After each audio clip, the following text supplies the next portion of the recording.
اسی طرح اللہ تبارک و تعالیٰ کے فضل و کرم سے تبلیغی جماعت ساری دنیا کے اندر اللہ تبارک و تعالیٰ کے فضل و کرم سے اس نے اپنا فیض پھیلایا ہوا.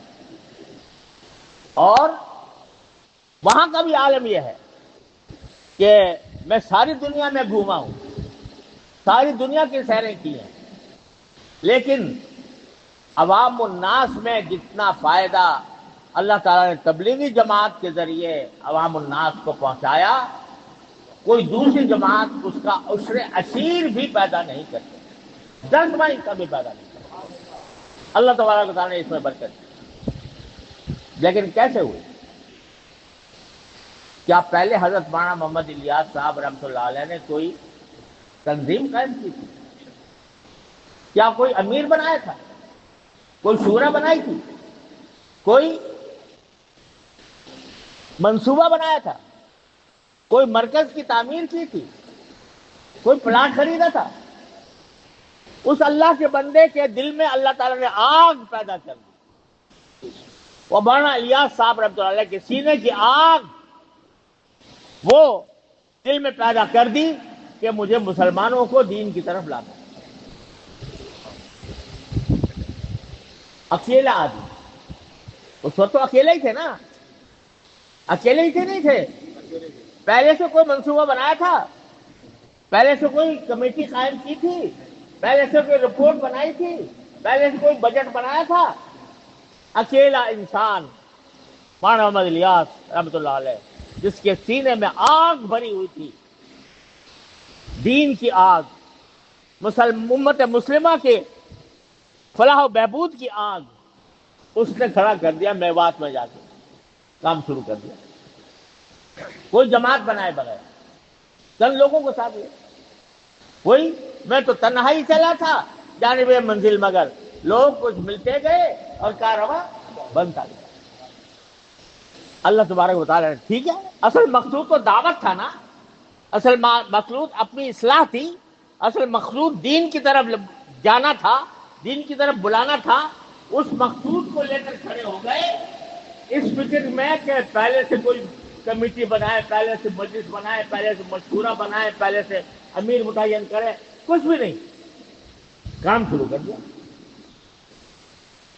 کام میں چونکہ اخلاص تھا، للہیت تھی، سوائے اللہ کے کوئی اور مقصود نہیں تھا، شہرت مقصود نہیں تھی، نام و نمود مقصود نہیں تھا. یہ نہیں تھا کہ میرا نام ہو جائے ساری دنیا کے اندر، ساری دنیا میری قصیدے پڑھا کرے، میری تعریفیں کیا کرے. یہ نہیں تھا. کیا تھا؟ کیا تھا دل میں؟ اللہ کے سامنے میں جا کر جواب دہ ہو سکوں کہ اللہ میں نے اپنے دین کے بچانے کے لیے جو میرے بس میں تھا وہ کر دیا. یہ تھا نا مقصود، یا کوئی اور تھا؟ یہ مقصود تھا. کوئی جماعت مقصود تھی؟ کوئی انجمن؟ کوئی تنظیم؟ کوئی صدر؟ کوئی سیکریٹری؟ کوئی بجٹ؟ کچھ نہیں، اکیلے کھڑے ہو گئے. لیکن عملاً ہوتا یہ ہے کہ بعد میں امیر بھی بنا دیا جاتا ہے، تو سیکریٹری بھی ہو جاتے ہیں، شورا بھی بن جاتی ہے، ٹھیک ہے، لیکن وہ مقصود نہیں. یہ تنظیم مقصود نہیں ہے. جیسے میں نے آپ کو بتایا کہ صحابہ کرام کو جمع کر لیا رسول کریم صلی اللہ علیہ وسلم نے، کوئی تنظیم قائم نہیں فرمائی. دارالعلوم دیوبند شروع ہو گیا استاد شاگرد سے، کوئی باقاعدہ تنظیم نہیں بنی، لیکن بڑھتا چلا گیا تو مقصود اصلی حاصل.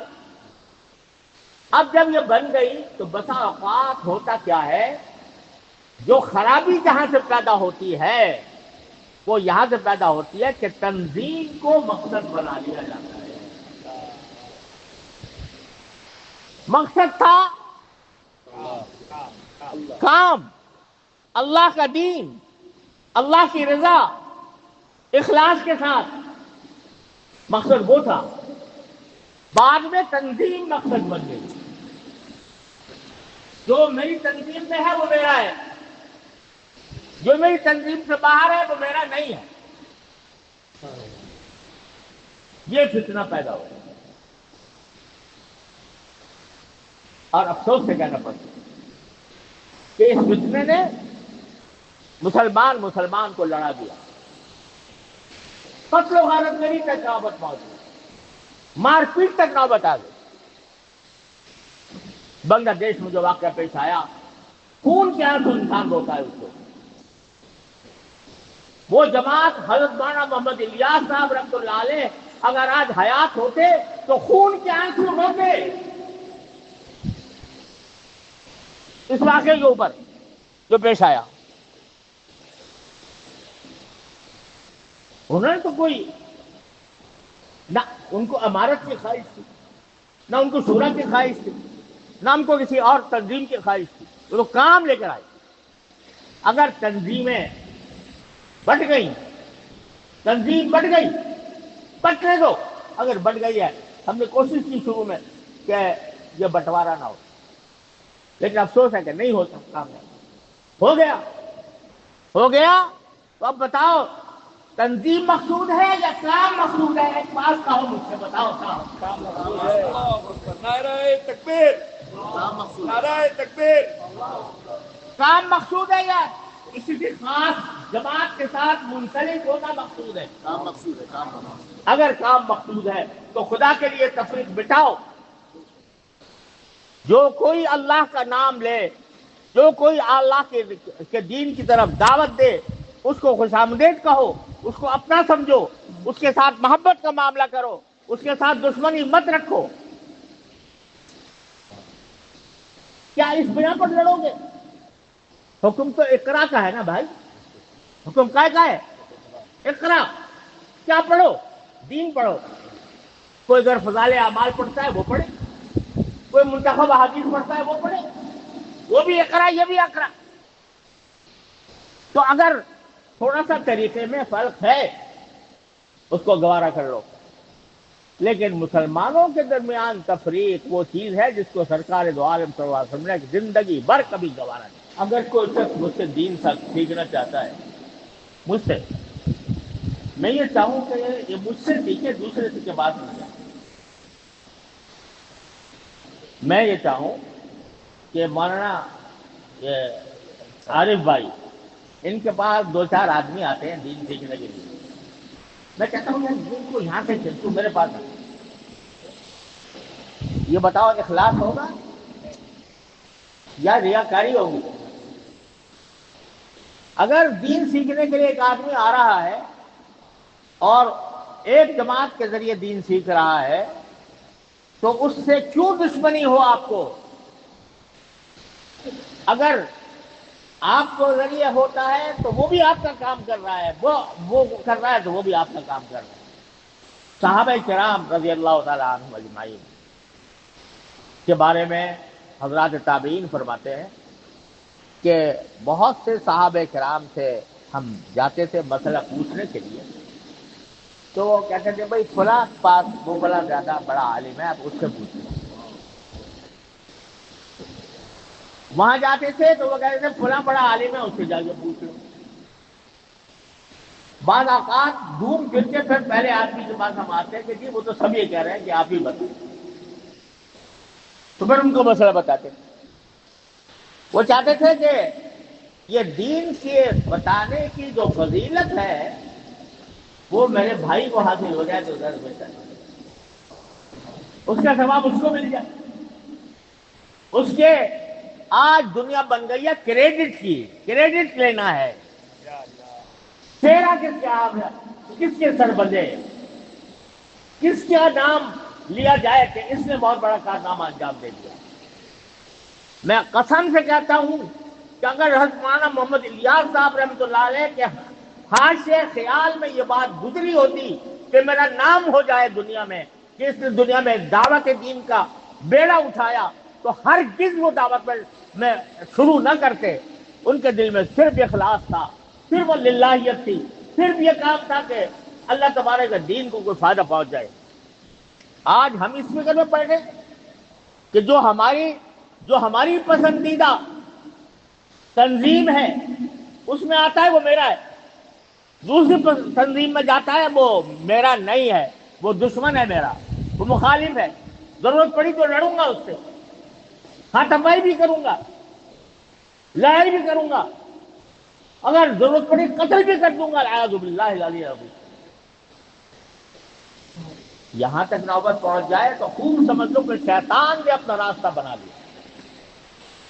جب یہاں تک راستہ پہنچ جائے، مسلمان کے خلاف قتل و قتال پر آمادہ ہو جائے، سمجھ لو کہ شیطان نے ان کے اندر راستہ بنا لیا۔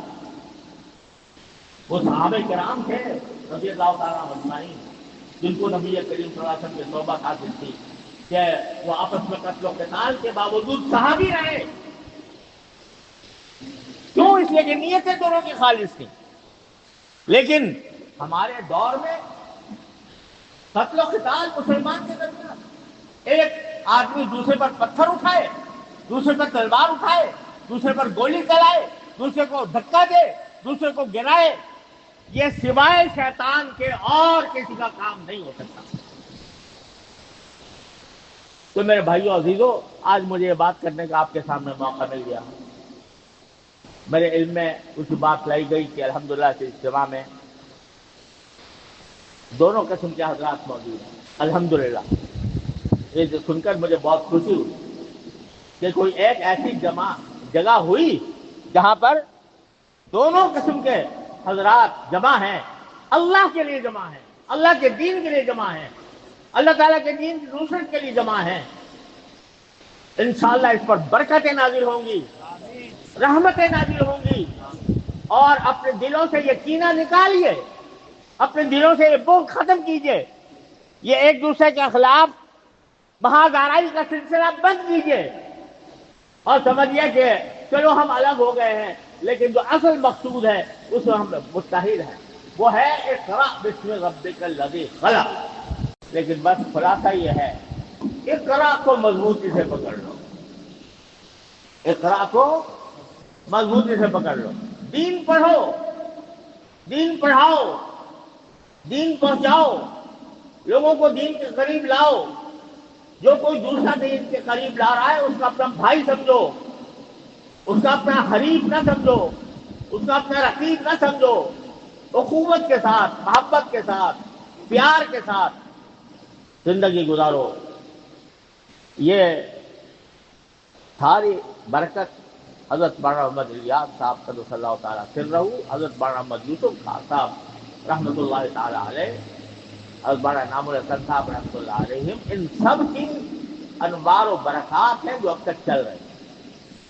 لہذا ان کو خدا کے لیے آپس کی دشمنیوں، عداوتوں، لڑائیوں، جھگڑوں سے برباد نہ کرنا، جو اصل مقصود ہے وہ حاصل ہوتا ہے۔ جو کوئی بھی دین کا کام کر رہا ہے اہلاً و سہلاً اس کو خوش آمدید کہو۔